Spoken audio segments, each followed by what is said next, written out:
Okay, welcome to Satsang. We had a little break since the last meeting.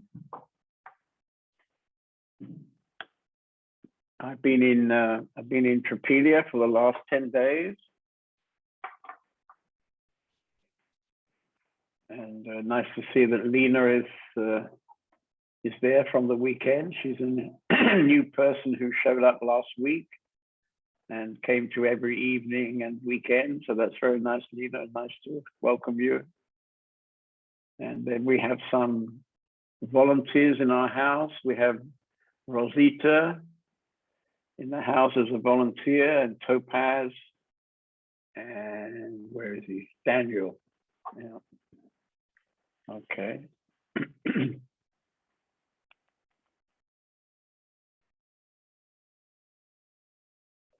If you don't mind, it's nice when you open up your video camera, so then we can see you as well as see your name. So we've got Mahar and Nalini and Oscar without their picture.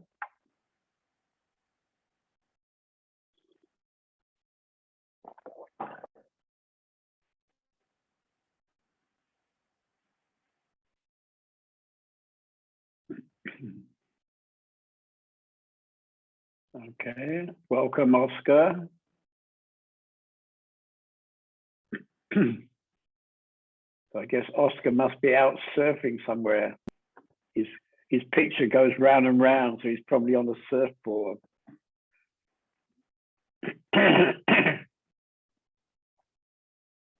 Welcome, Nalini.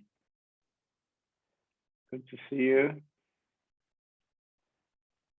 Nice friendly smile tonight. Okay. Okay, so then let's start as we always start with a meditation. So we're going to close our eyes, sit comfortably, and look inside.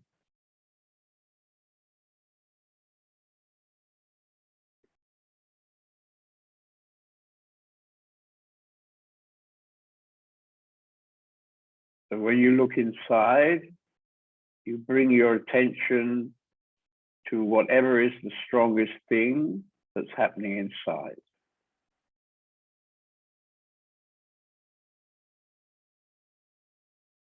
That may be thoughts, emotions, body sensation. It may just be silent.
Okay, so we take another look. Once again, bring your awareness to whatever is the strongest thing.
Okay, so we take again a third look. And this time we bring our awareness deeper inside.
Okay, so when you're ready, you can open your eyes, come back into the room, come back into the Zoom meeting. So I'd like to start by inviting people to share what has happened in the last 15-minute meditation.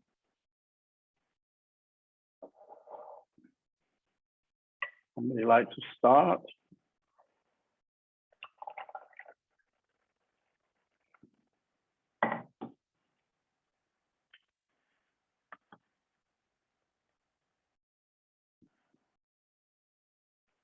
Who would like to start? Rajan, he's smiling. Let's have Rajan to start, shall we?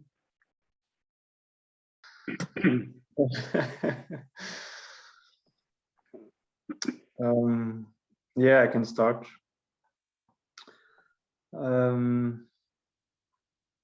Yeah, so first there was some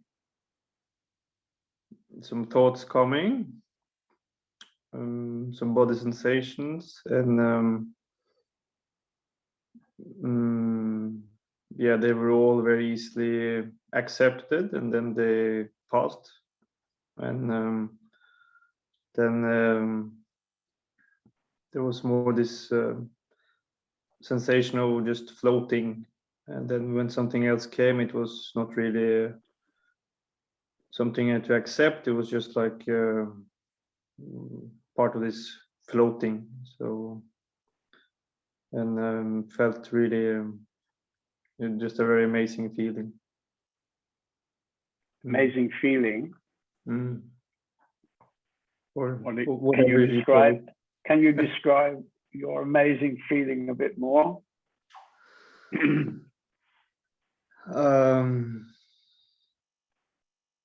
Just what I say about this sensation of floating and being something very soft and no, maybe no resistance. Just everything is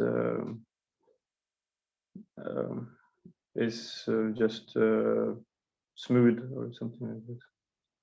Right. Okay. Very good. Somebody else like to volunteer? Otherwise, I have to volunteer you. Anybody else like to step forward? We've got time for maybe half of you. Anushka, you're recently returned. You look like you're on a ship up there with a round window behind you. Would you like to share something? Yes.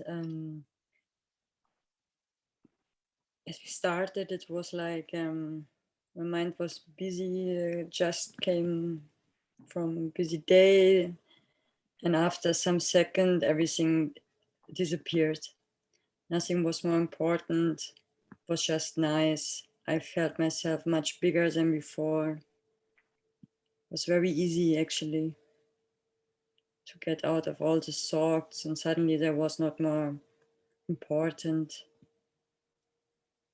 All the thoughts, how I can manage, was not more there. Good, good.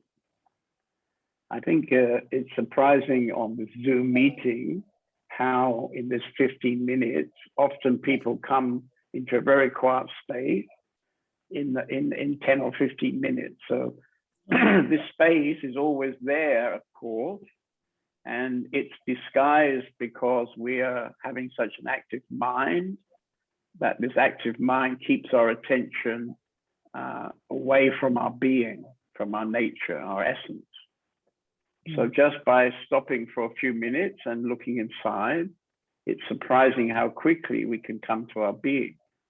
Yeah. Good. Okay. Somebody else like to step forward?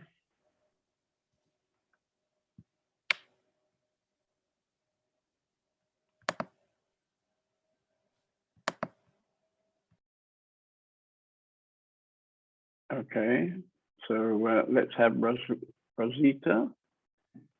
She's a volunteer in the house at the moment, and I had a chat with her earlier. Rosita. Yes, hello. Hello. Hello, John David. I was very surprised that I am getting in the meditation, that I thought about our talk that we had together before at the honey. Right. You know what I mean? Yes. That we've got this new honey business in our house, and we have a very beautiful honey studio with paintings on the wall, and we decided this is our new Zen meditation chamber. Yes, and then I met you there, and this was what was in my mind when I was in meditation. I just was again in this room in my mind and see you sitting there next to me, and how I feel in this moment. I feel it now in this moment again, that I am been in a comfort zone, that I feel so very good in arms. You know what I mean? And Right. this stays the whole evening around me. And now in the meditation, it was so present that I think about that is for me the right place, but I cannot. The point is, I have always in my thinking, I cannot know. I do not know how can I do it. I think about that I could. It will be better. I could split myself.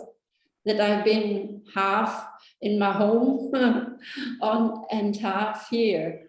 So, but it does not work. So I always take you in my heart with me when I go back. But I would like to stay longer here. So for longer time, because it's so easy to live here. It's so easy, and I feel that everybody gives me good vibes, and that is a good feeling for me. And I feel so home. That is a good feeling. And in the past, I have often the thinking that I'm not good enough for all what people want from me. And here it is not so. I'm clear here in this community, and that is a good feeling. I never had it before so long time. Right. So, I mean, what I would say is that you said at one point that you feel like home, something like home in this community. Yes. Which doesn't. We're not talking about bricks, and we're not talking about a house. We're talking about home, and this home, of course, is your own essence. It's your own self. It's your own true nature. This is home, actually. Home is not some place. And, you know, in our community, everybody has understood over the years that the home is inside them. It's not, even though we live in a very beautiful mansion, it's not about the mansion, it's about inside yourself. Okay. So as this is understood by almost all the residents, it means when you come in as a volunteer, then if you're able to be open, if your heart is open and you don't talk too much, you have a tendency to talk a lot, and then you get a bit lost in your mind. Yeah. But when you take the advice of not talking so much and just allowing your being to, in a way, take over, then you're discovering how easy in our house it is to just be, because there's a certain energy field in our house where there's lots of people who have been here with an open heart and who have just being. So unless you activate your mind, which you can do sometimes, because you start a story and your story is never ending, of course, like everybody's story, it's never an ending story, you know. The story of my life is going for however many years you've been alive. So you have a lot of stories to tell, you know. But maybe those stories are not really so important. And instead of easily slipping into our stories, we remember that what we really want is this feeling of being nourished, the feeling of being at home. Yes. And so I think this is something you're beginning to understand about being in the house here. Yeah, that's the point. And I open my mind more when I am here, because this is the point why I wanted to go here, because it opened my mind. When I stay at home in Aachen, I cannot open my mind so much. I do it, but not everybody I go with can release what I'm doing. Right. Well, we don't really want to open our mind so much, actually. We would like to stop the mind, stop it, and then open the heart, actually. And yes. Beyond the heart is the being. So you can open the heart and then you can open the being. And basically it's already open. Reality is that it's already open. But unfortunately, we're very caught up in the mind and the stories of the mind, and we think this is terribly important. And also we identify with those stories and the drama of our lives. And so we're incredibly caught up in all that. And if we're caught up in all that, it's not really possible to fall deeply inside. Okay. Yeah. Okay, I understand. But this was my meaning. When I say I open my mind, I open myself. I could also. Right. Yes. Right. Yeah. Thank you for that. Okay. So why don't you decide now? It's about 9 o'clock, nearly 9 o'clock. Why don't you decide for one day, 24 hours? It's not very long. You won't talk. Between now and 9 o'clock tomorrow, you won't talk. Anymore until morning 20. Until tomorrow evening, 24 hours. Wow. No, I can't do that now. You can. Don't be, of course you can. I mean, if there would be something essential that you need to transmit to somebody, of course you can say a few words, you know, but see if you can not talk. Okay. This is not really going to be so easy for you, because you very easily talk, you see. And when you were here before, I experienced you as a very mindy lady who was full of terribly important stories that she wanted to tell everybody. And today, when I met you in the honey studio, I could see that, you know, actually there is part of you that is very much connected to your essence. Okay. And if you could give yourself some hours of silence, you could be very surprised what happens. Okay. See? Because when you don't talk, the mind is not so activated. The mind is a kind of box of tricks, and it creates a kind of electrostatic energy up here.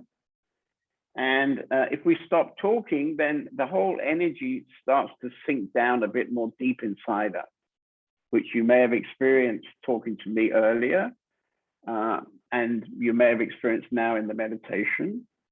So you could experience that all day long.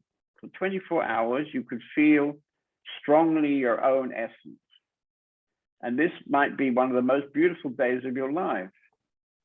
And all you have to do is not talk. Okay. And you think I mean, that must be the most easy spiritual practice that anybody can offer, you know, not to talk for 24 hours. Okay. And you might find it so lovely that you won't want to talk the next day either. And it might go on for a few days even, because it's just so lovely. Because when you're not talking, when you're not activating the mind, you have a chance to fall down into your essence. And I have the feeling today that your essence is quite close. Okay. And do you think I should do it right now? I think you should definitely start right now, yes. Okay. I try to do it, okay? I try to. What? Try to do it. No, you don't. You can't say, I tried to do it. You can say, I'm going to do this for 24 hours. Come on, come on. No, I'm for this. No, that's not good enough. I'm going to not talk for 24 hours.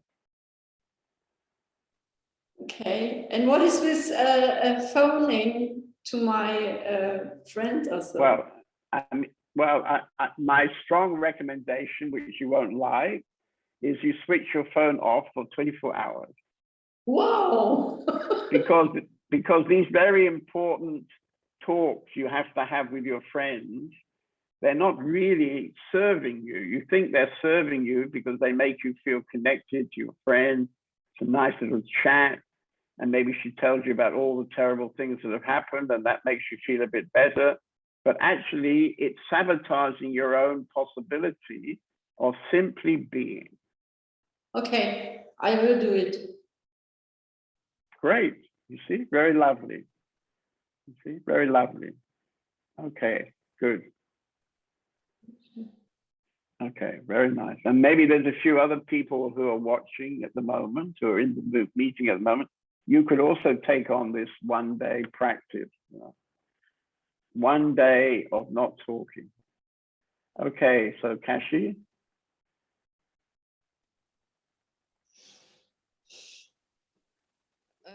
In the beginning, I felt a lot of energy and the bumping of my heart, and also in my head, the bumping, in the blood, of course, of my heart and through my whole body.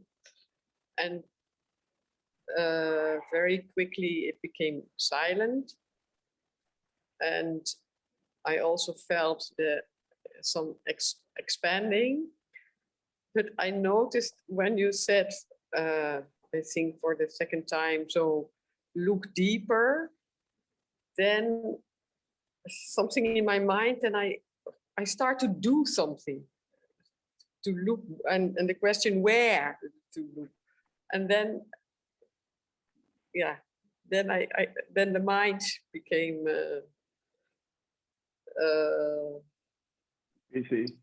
busy. Yes. So then I know from when I'm sitting also here in the afternoon, sometimes the mind can a little bit busy, but I don't do nothing, and out of itself I can feel this kind of shift that I fall a little bit deeper and the silence become deeper. But yeah, the amazing truth is that everybody in this meeting tonight has a longing to live in their essence, in their true nature, in their being. They have a longing to be instead of do. Be rather than do. Be silent. Yeah.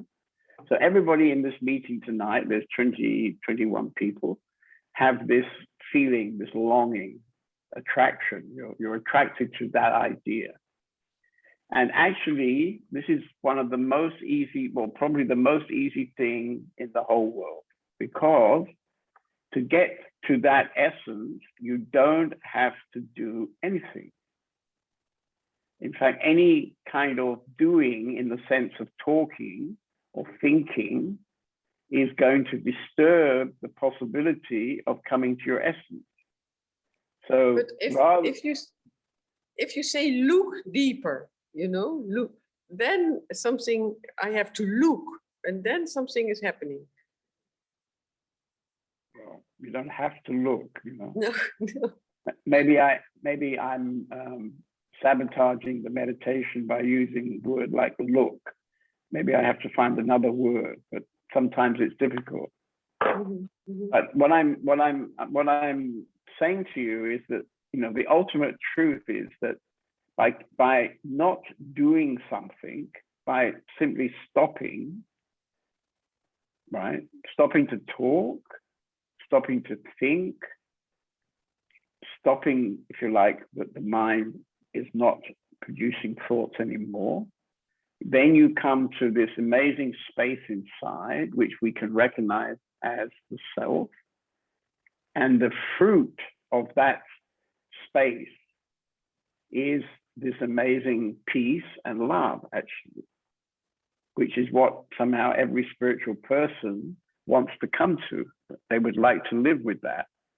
And they can come to it in 10 minutes by sitting down during their busy day and just allowing their energy to fall down inside.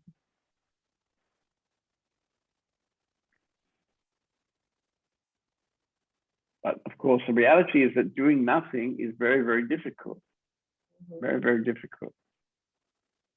I remember many years ago when I was living in, well, I was visiting Osho's ashram every day. I wasn't actually sleeping there, but I was visiting every day. And in the center of the ashram, they had a big hall where we would meet together with Osho. And around it, there was thick gardens, you know, lots of trees and bushes. It was very green. And in this kind of forest, they had put some benches and people would come and sit on these benches and they'd have a cuddle together with somebody or they have a chat with somebody. So this was the reality of that garden, very kind of wilderness, you know, like a jungle, kind of jungle garden. And then some Japanese students asked if they could get permission in one corner of this garden. They wanted to make a Zen garden. So they took away all the plants and bushes and they put sand and they put rocks and sand, you know, like a true Zen garden, and took away the bench. So, you know, as you walked around the hall, you suddenly came to this garden, which most people from the West wouldn't consider anyway to be a garden. It's more like a, you know, kind of wilderness of stones or something like that. Yeah.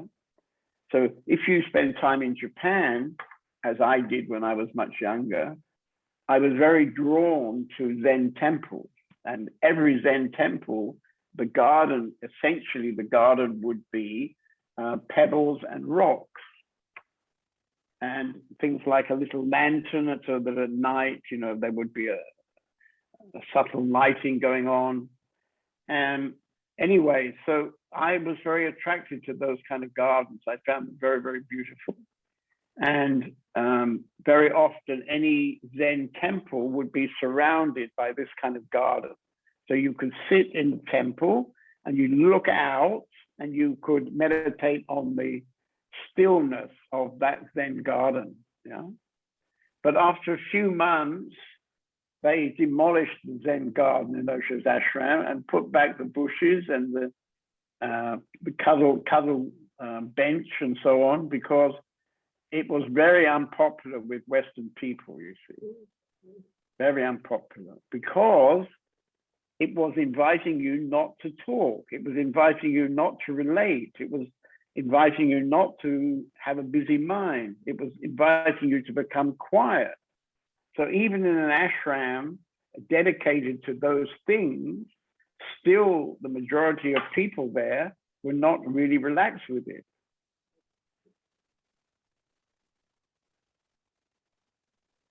Sounds a little bit like a kind of desert.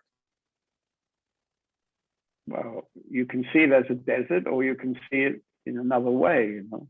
If you go to a Japanese Zen temple, I mean, I remember one temple I went to, for example, the whole area outside the temple consisted of small rocks or small or big pebbles or small rocks.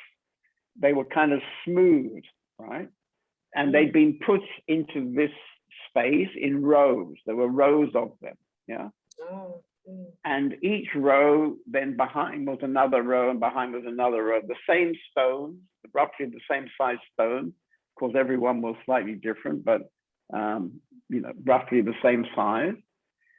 So when you looked out, you looked out onto a kind of ocean of pebbles, you see, which you can say is the desert, you know. But the idea, the Zen idea of those pebbles was to help you, to support you in coming to a silent mind.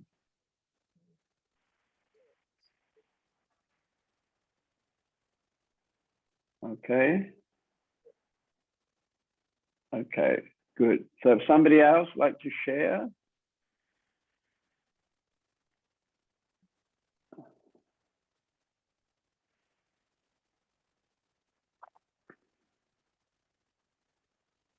Maybe we have a Russian. How about Lena? Would you like to say something? Your first time on this program. Ты первый раз на такого рода программе. Это очень новый формат. А можешь погромче сказать, пожалуйста?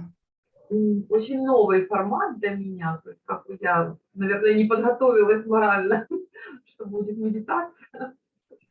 It's a kind of new format for me, so I would say that I wasn't really prepared for meditation, for example. Но You thought this would be some kind of entertainment, did you? Ты думала, что это будет какая-то развлекушечка? You would like me to sing and dance a bit? Думала, что я буду танцевать и петь там? Нет, ожидала какую-нибудь интересную историю.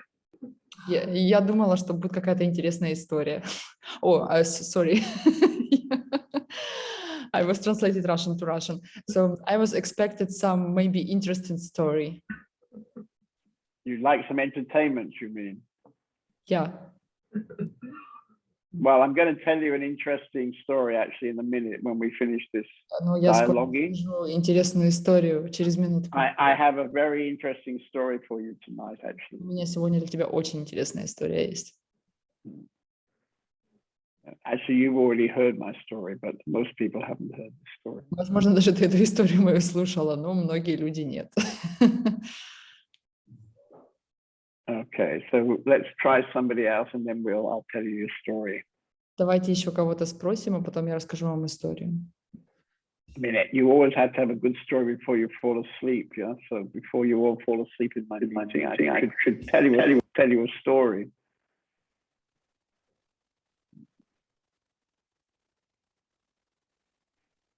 Okay, somebody else like to offer their meditation?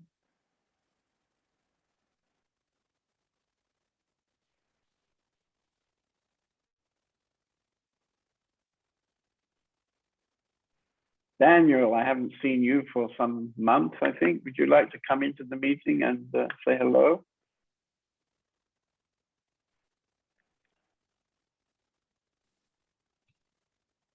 Yeah, no. Hello, John. Hello, David. hello. Hey.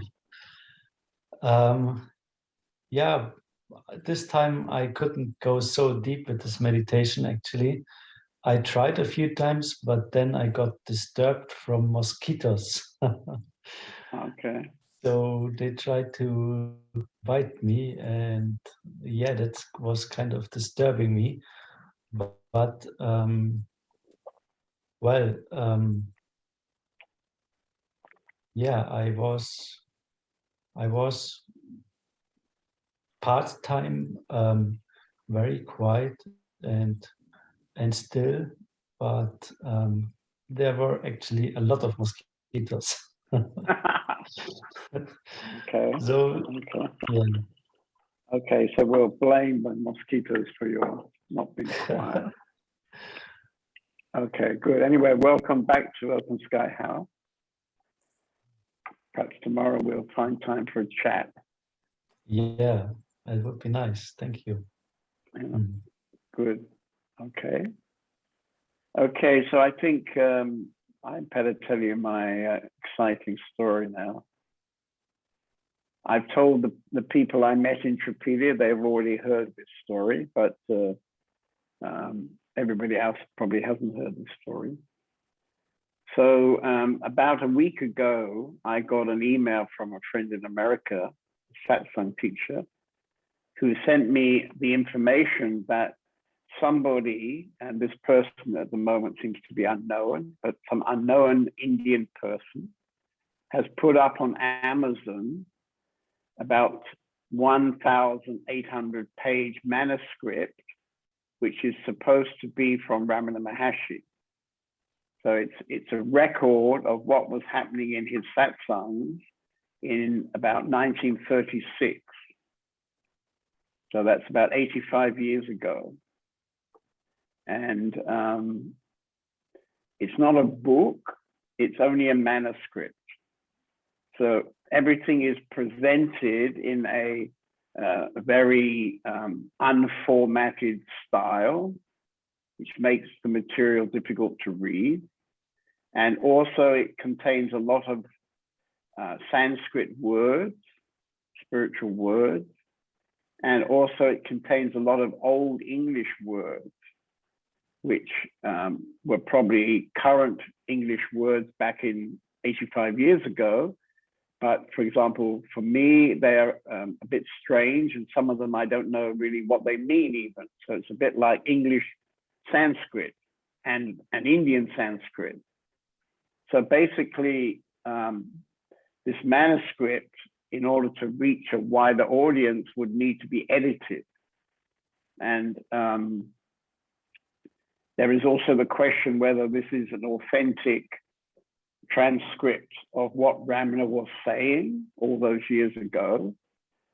And that's something that at the moment I'm beginning to investigate, whether people consider it to be an authentic record of what Ramana was teaching, or whether it could be some kind of fraud. It's hard to imagine it could be a fraud because it's about 1,800 pages. It's a huge manuscript, and it is supposed to be a record of what was happening in his meetings, in his ashram. And you know, there are many pages that I've already discovered, which I would find to be very clear and useful explanations of his teachings. So if you're interested in this news, if it touches you at all, probably Open Sky Press is considering to format this material and to publish it gradually, maybe. It's about 4 volumes worth of material, it seems. And also, we would need help with such a project. So if there's anybody hearing this tonight who is touched by the idea of helping to be the midwife for this manuscript, then please get in touch with Indira and offer some time where together we are going to, we're most likely going to publish it in step by step, if you like. And if we do that, we'll be publishing it in English and in German. So people who could help with the translation, also very useful. So this is my news. The book is called Aham Spirananda. Aham Spirananda.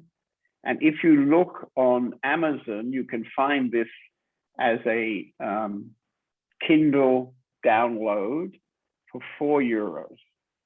So it's a very, very small price. And you can download it with one click. And you can go into this manuscript. And if any of you are touched to do that, I would be very interested to for you to send me any part of the book where you get particularly touched. And also I would be open to hear your opinion about whether it's a genuine text or it could be some kind of fraud, could be some kind of fraud. So yeah, that's the news, breaking news tonight. Breaking news tonight. Yeah. Anybody would like to comment on what I've just been saying?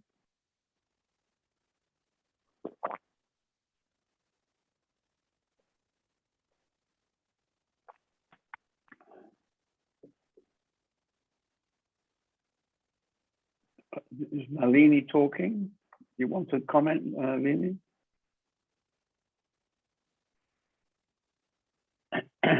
Savannah, is she wanting to comment? Nalini, you have something to say? She was talking to me. Just she said that the connection is not really good and she couldn't hear half of my words, what I'm saying. Ah, okay. Я не знаю, що цей раз так, що там. Ну, половину переводу я не слышу, по-моєму. Догадуюсь так от. So the translation wasn't really clear to her, she said. Okay. Okay. So is there anything in particular she likes to be translated again? Ты что-нибудь хотела бы поделиться? Чем-нибудь хотела бы поделиться? Нет. Got you. Я тебя поймал. Поймал? На зуме? В каком месте? Спроси. Anyway, welcome, Nalini. It's nice to see Добро you пожаловать, smile Налине. all the way from Germany. Да, и мы очень рады тебя видеть все Германии. Okay. So would anybody like to comment on this Ramana news? Because it's Кто-нибудь хотел бы прокомментировать новости Раманы? I mean, it's a pretty important bit of news, I would say. Это очень важные новости, я должен сказать.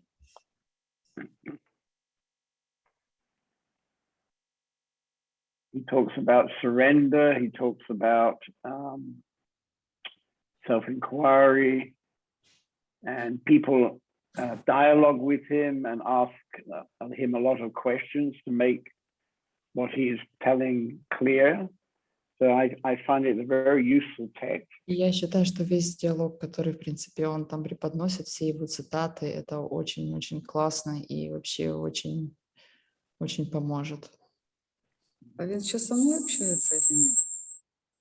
Нет, Нет. просто говорит.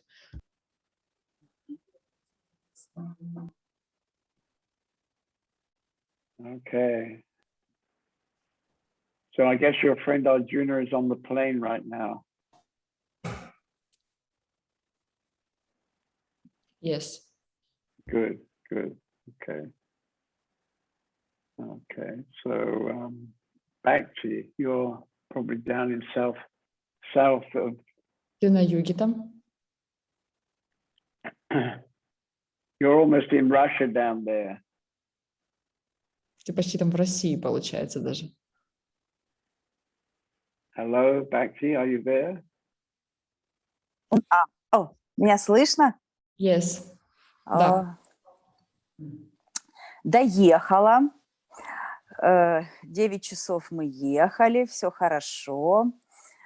Хотела спать лечь. Хануман забыла, что четверг. Хануман сказал Zoom. Вот я здесь. Yes, we spent all day in the car because it took about 9 hours for us to reach this place, Melitopol. And yes, and I'm very tired because I was driving and I was planning to go to the bed earlier, but Hanuman reminded me that we have a Zoom tonight. Очень, Everybody should look at Bhakti's face right now. Всем нужно посмотреть на лицо Бхакти сейчас. So this is the face of a very tired, driving all day woman. Это женщина, которая вела весь день машину. So look how wonderful she looks. Она типа говорит, она уставшая, но посмотрите, как замечательно она выглядит. это все Zoom. It's all Zoom. Well, it's not all Zoom, of course, because Bhakti has just been with me for the last week in Tripelia. Это, конечно, не только Zoom, потому что Бхакти была со мной на протяжении всей этой недели в Триполи. And she came into her own nice essence during that time. И она смогла прийти к своему внутреннему я в это время. And you can see that even driving a car for 9 hours, she's still in that nice essence. И вы можете видеть даже спустя то, что спустя эти там 9 часов, которые ты вела, ты все равно находишься в контакте со своим внутренним я. Я хотела сказать, у меня как-то по-другому начало происходить вот это соединение с собой. I would like to say that somehow I feel a bit different how I connect to myself than before. Right.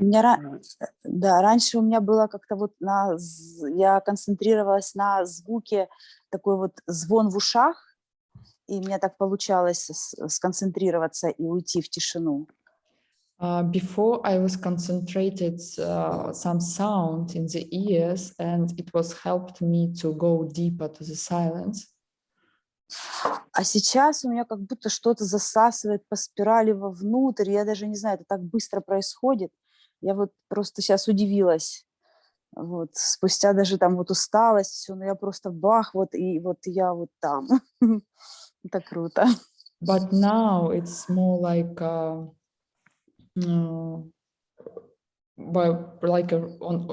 to say it? Spiral? Like a moving like that. She's going deeper and deeper and deeper, and it's there. Right. Wow. Right. Well, I think Hanuman's going to be very happy to see you tonight, and he's going to be happy he reminded you about the meeting. Я думаю, что Хануман очень рад видеть тебя сегодня вот так вот, и очень рад, что он смог тебе напомнить, что сегодня будет встреча. Yes. Right. And where are the kids? Are the kids with Hanuman or with you? И где детки? С тобой или с Хануманом? Платоша со мной, Ваня с Хануманом. It's half-half. Platon with her and Ivan with Hanuman. Okay. Good. Anyway, everybody can see that you're looking really good. Very Все good. могут видеть, что ты очень хорошо выглядишь.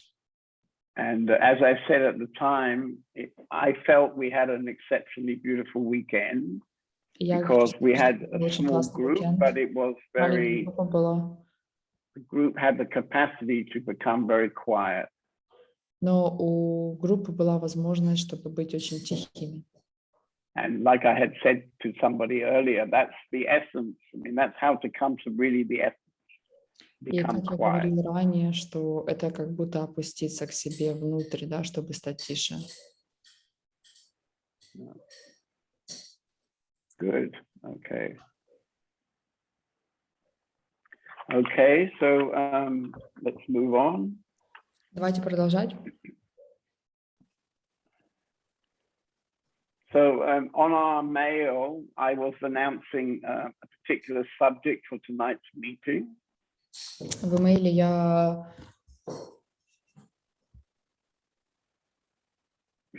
So this is this amazing poem, spiritual poem.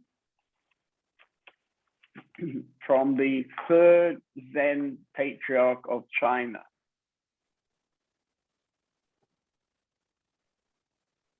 So basically, about, I guess, 2,000 years ago, Buddha was walking around from village to village in North India, and he gradually collected some disciples.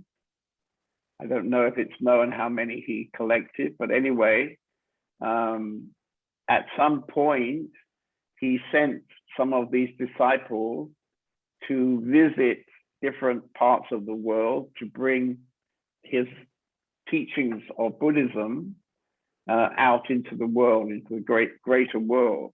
And it's well known that Bodhidharma was coming to China and bringing Buddha's teachings. And the story goes that when he arrived at the border with China, the emperor had come to meet him. And the emperor asked him some kind of question, probably some kind of spiritual question. And Bodhidharma's answer, famously, was to put his shoe on top of his head. Okay, so that was his answer to whatever this spiritual question was from the emperor. And when I first heard this story from Osho, I was a bit shocked, because, in those days, many years ago now, I was having a bit of an authority issue. So I couldn't really understand how Bodhidharma could have the nerve to answer the emperor by putting his shoe on his head. And anyway, what kind of answer is that, So, but now, I can understand that Bodhidharma didn't want to talk, and probably the emperor's question was not really very important. And so he answered by responding.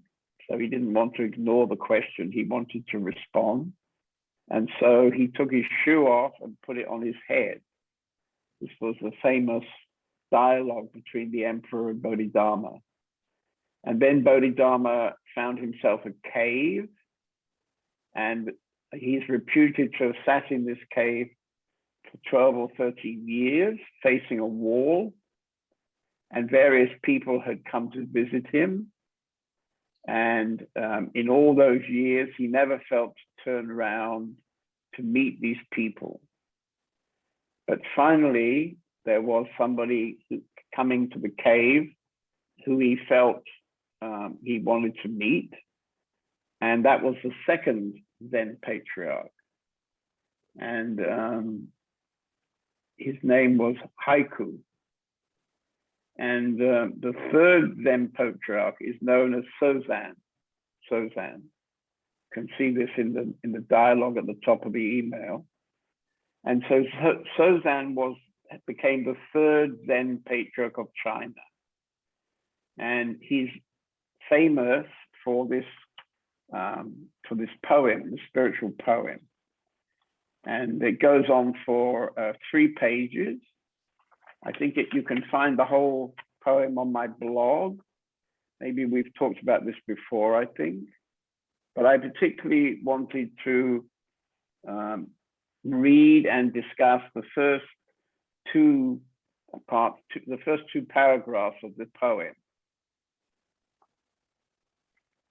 The great way is not difficult for those who have no preferences. When not attached to love or hate, all is clear and undisguised. Separate by the smallest amount, however, and you are as far from it as heaven is from earth. If you wish to know the truth, then hold to no opinions for or against anything. To set up what you like against what you dislike is the disease of the mind. When the fundamental nature of things is not recognized, the mind's essential peace is disturbed to no avail. The way is perfect as vast space is perfect, where nothing is lacking and nothing is in excess. So these are the first two paragraphs, and I think for tonight that's enough. And in fact, the first two lines is already enough, because he says the great way is not difficult for those who have no preferences. So what he means by the great way is self-realization. Okay, so what apparently everybody in this meeting tonight is interested in, we can call self-realization. You realize the self to be your essence. And here he's calling it the great way. For those who have no preferences, we're not attached to love or hate, all is clear and undisguised. So of course, most of us are living our lives in a way that everything that's happening in our life, we kind of judge it. We make some judgment that, okay, I like this and I don't like that. So this something is very lovely, and that something over there is something I can't accept. And you may not recognize that you do this, but most people are doing this constantly. It's like one of those mind mechanisms, which is so deeply part of us that it's not so easy even to have the awareness that we are doing this, that we are judging all the time. So you have to be very honest and really look if this is something for you to look at. Is it reminding you to look at something? If you wish to know the truth, and I think everybody in this meeting wants to know the truth, then hold to no opinions for or against anything. To set out what you like against what you dislike is a disease of the mind. So this thing of, choosing, constantly choosing what we like and what we don't like, this is exactly how the mind is working.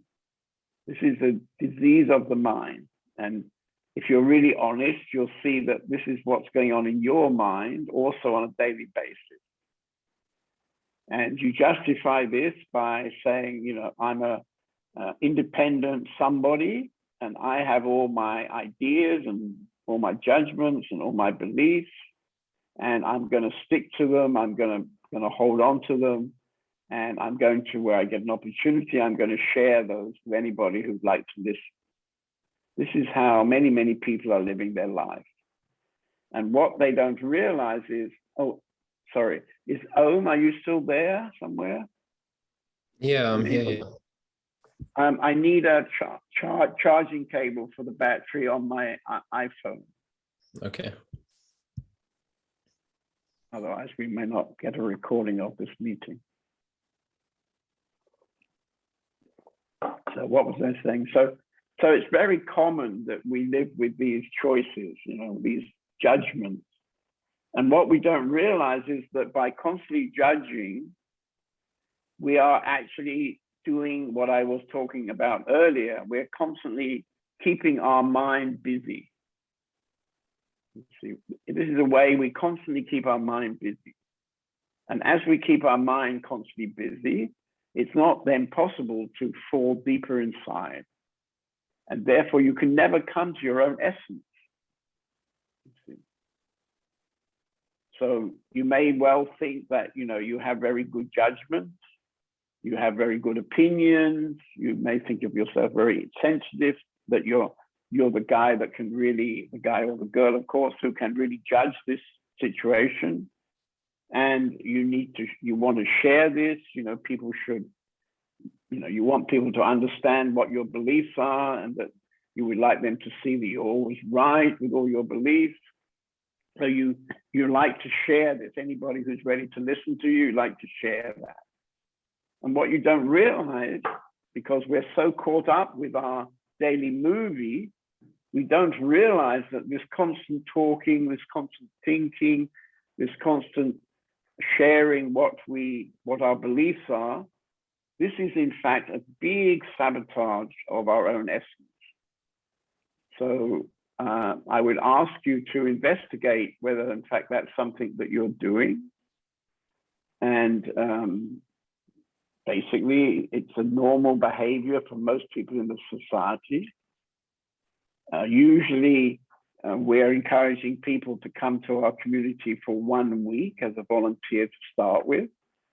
And invariably in that week, people are constantly judging, you know, is this a good community? Is it not a good community? Do we work too much? Do we not work enough? And what about John David? You know, he has a bad reputation. He might scream at me. Maybe he won't. You know, he's also got a nice heart, but I don't recognize it because I heard that he screams at people, blah, blah, blah, blah, blah, blah. You see? So we have millions and millions of judgments about everything, everything. You have to be honest. You have to watch how you function during a typical day. You see? And, you know, one of the things, of course, is that almost everybody is very good judging everybody else. You know, he or she is like that. But people are very, very reluctant to see and judge themselves. Yeah. So it's inconceivable when you're one of the people that likes judging, it's inconceivable that you are perfect and the world outside you is imperfect and has to be judged and has to be changed. You see. The world is not going to change. It's not going to change. You can have all your beliefs. You can carry all your beliefs to your last breath and nothing's going to change. And it's not in your power to change anything. What's in your power is to shut up. What's in your power is to stop judging. And when you do those kind of things, a miracle happens because you suddenly find yourself falling deeper inside to your own being. And when you really come to your own being, you don't care a fucking shit to judge anything because the whole bloody show is so fucking brilliant, is such a miracle just to breathe in and breathe out every moment. It's so wonderful that you've got no interest in judging anything. No interest at all. And why? Because we're completely nourished. We feel nourished. We feel love. We feel peace. So if you feel that you're really nourished by existence, then you don't really care to complain. You don't really care to judge. You can be thankful for this moment being such incredibly wonderful. And this happens just automatically. Just automatically. Is that right, Raj? You're an expert on this. You're going to tell us something about that? Probably an expert in not judging. You're an expert on not judging? And not judging, yeah. No, right. I see what you're saying, yeah. Yeah. But you see how you do judge a lot, yeah? Yeah. But I judge myself also. Well, in your case, you probably particularly judge yourself, actually. Yeah. So judging yourself is also a pretty, well, can I find a nice word to tell you? It's a pretty unhelpful thing to do. Because judging yourself all the time, somebody else was talking earlier about how she used to have a judgment that she's not good enough, right? Well, I discovered being a teacher for the last 20 odd years, I discovered that almost everybody has this judgment that they're not good enough. And at a certain point, after hundreds of people basically have told me how they're not good enough, I started to think, well, is this really possible? I mean, how can almost everybody be not good enough? Obviously, it's ridiculous. And of course, as you investigate that, you discover that, of course, you can only be who you are. You can only be who you are. So there's no question of good enough or not good enough, because you can only be who you are, which is, of course, is good enough. And the world is made up of all these people who are actually good enough, but are running around thinking they're not good enough. Is that right, Nalini?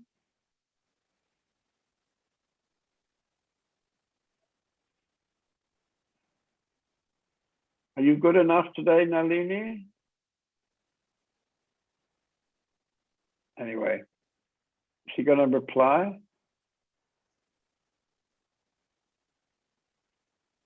Anyway, she's one of the people that love judging переведешь? themselves. Huh? Yes, I almost all the time feel that I'm good enough. Okay. You don't act as if you believe that, but anyway, if you do, that's very good. Но ты не совсем ведешь себя так, как будто ты всегда чувствуешь, что ты достаточно хороша. So I'm happy to hear that you believe yourself to be good enough. Но я очень рад слышать то, что ты веришь в то, что у тебя есть это, что ты чувствуешь себя достаточно хорошей. Just next to you on my screen, we have Kiran, and he's an expert on not being good enough. А Киран, который, в принципе, эксперт в том, чтобы быть недостаточно хорошим. Is that right? No. Боже, який загорілий. Not so much. Of course, I have this structure. Yeah. Well, I mean, to be fair to you, Kiran, you have that structure much less now than when we first met you a few years ago. So a few years ago, I mean, you Yes, were it was. unbelievably self-judging. You remember that, I think. Yes. It's not so strong anymore. At the moment, I don't feel this not good enough. Yeah, sometimes there is this. Yeah, well, this right and wrong was quite strong. At the moment, it's not so strong. Yeah. Anyway, it's a game that almost everybody's playing, and it's in a way part of the game of believing we're somebody, that we're a separate somebody.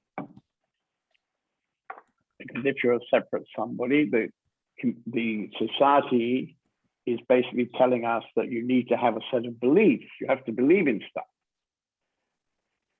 I was always amazed when I met these different Indian spiritual masters. My project Indian Masters, Blueprints for Awakening. When I was doing the interviews with those Indian masters, I was traveling from ashram to ashram, meeting many Indian masters. One of the compelling characteristics of these people was how amazingly present they were compared to the general humanity. And I don't remember that they spent much time judging anything or anybody. They used to judge each other, probably that was the strongest. I discovered whenever I showed my film, which contained the different masters, if I would show it in an ashram, I remember one night Tuli Baba came to watch a bit of the film with his disciples. The disciples were watching the film, and it was on a big screen, and he came in to have a look at this film. And apparently he commented and said, most of those guys are not self-realized. Only I'm self-realized. So I mean that was maybe a style for Indian masters, that somehow inevitably they all had to. I'm going to say they were all having their opinions about the other masters.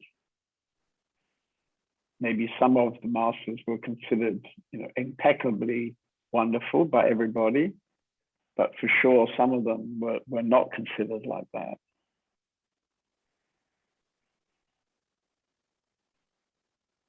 I mean, I can see my own situation. I've been sharing now for about 25 years. So basically from when I was around 50 until I was from 30 until 50, I was basically a disciple and student for like 20 years. And then after I was about 50, it shifted and I felt I had something I could share with people. And this sharing happened in a kind of, how can I say it? I mean, it seemed like it had been arranged that I had to do that. I couldn't really escape from that. And so now I've been also sharing for something like 20 years. And it's really, really shockingly amazing how many gossips, how many crimes John David has apparently done in those 20 years. It's always slightly unbelievable to hear these things. And you almost, you rarely hear anything positive. I'm going to read you something positive actually, because I got, very rarely, I got today a very beautiful positive judgment about John David. And as it's so unusual, I think I should read it to you, because I was quite surprised to get this. So, where are we? Wait a minute, I have to find it. Oh, I know where it is. So a few days ago, I met a businessman who had been coming to my meetings about 8 years ago. So his name is Andre. And I don't really remember, but according to Arjuna, the last time he came to my meeting, which was a weekend, something happened and I told him to go away. So I kind of told him to go out of the meeting, and I hadn't seen him for about 8 years. And we asked if we could meet him to give us some business advice. And he met us a few days ago in the evening, and he was very, very happy to meet me. And he's written this: John, this is Andre, whom you met before visiting your dentist 2 days ago. It was a pleasure to see you again. And please let me thank you now for what you've done to me 9 years ago, when you've shown me what is real. That God bless you. And apparently what I did was to tell him to piss off. You know, I threw him out of my meeting for some reason. You know, I don't remember 9 years ago, of course. But anyway, whatever happened between us 9 years ago, looking back on it, he feels it was a big benefit for him. So this is all, of course, always touching. Wait a minute, I have to plug my, okay. This is always very touching to hear that kind of thing. And very occasionally somebody will write to me about one of my books and thank me for some particular book. But generally speaking, if you put yourself out in the public as a spiritual teacher, you can guarantee that 90% will be against you and very little will be for you. This is completely common. And the issues are always the same. They're always issues about power, sex, and authority. Those are the issues which everybody has to judge, against the teacher. And of course, you have no chance really, because it's so easy to make gossips, to make stories up. And once a story is made up, it gets easily circulated, because who wants to talk about a teacher who is very quiet and just sits quietly every day? It's very boring. Nobody's going to make a gossip about that. But what about a juicy sex scandal? Yeah, something like a juicy sex scandal. That's much more interesting. So if you talk to people about spiritual teachers, there are amazing stories. Every teacher has got so many amazing stories about them, and they're mostly negative, of course. But all this is just a nonsense, you see. It's complete nonsense because either you get a benefit from a teacher or you don't get a benefit. If you don't get any benefit, then move on to another teacher. But if you do get a benefit, for example, our friend tonight, Rose Dieter, she was talking to me today, and if she cannot talk for 24 hours, she will never be able to leave me. She'll have such a good experience that she'll be showing up here very, very often, you see. Because what she will discover from this very simple advice I gave her is that she can connect much deeper inside than she's ever experienced before. So of course, then she's going to have to show up here.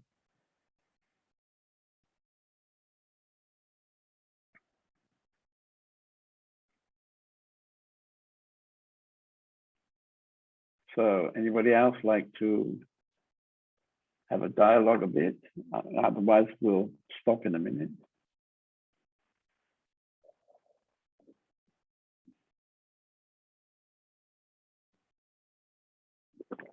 So I read you one last time. The great way is not difficult for those who have no preferences. I mean, what this means, you see, no preferences, what this means is surrender, surrender. Don't surrender to somebody, surrender to existence, to the divine existence, surrender. Because whatever is happening in your life, there's a reason why it's happening in your life. And if you surrender to that, you will get an enormous benefit. And instead of surrendering, you can protect yourself. Maybe you have a fear to surrender. You can protect yourself with all kinds of judgments. You see. So if you're somebody who is easily judging, investigate this and investigate what actually are you covering from all these judgments.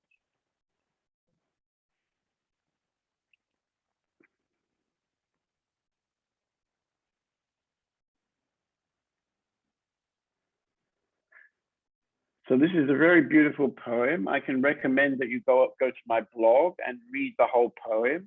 It's a lot to digest in one reading, but it's a beautiful poem to keep coming back to.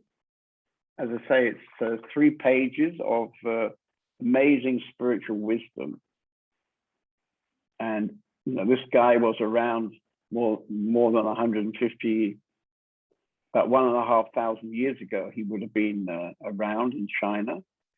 So the fact that we still know about this text means that it's been appreciated by many, many people and been passed down the generations.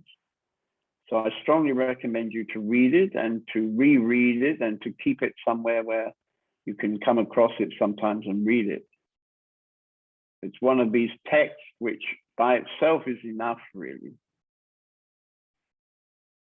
Earlier, I was talking about Ramana Maharshi, and those of you who've got a copy of Nanya, which means who am I, that text, again, by itself is enough. If you would really have that text and read it and understand it, you don't need any other text, you see.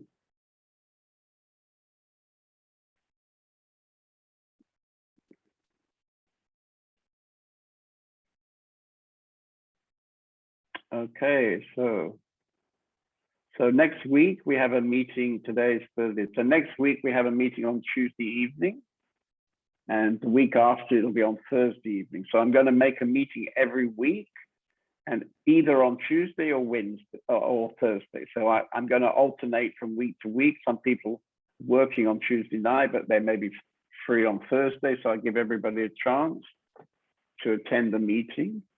And next Tuesday when I talk, I'd like to find one of the texts from this new material from Ramana Maharshi.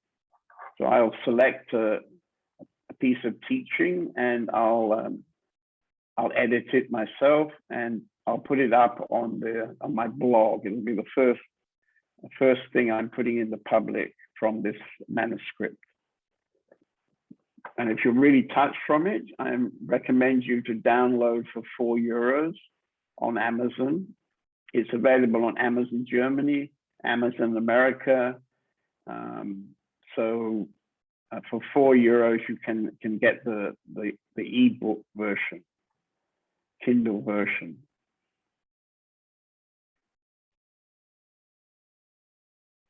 Okay, thank you.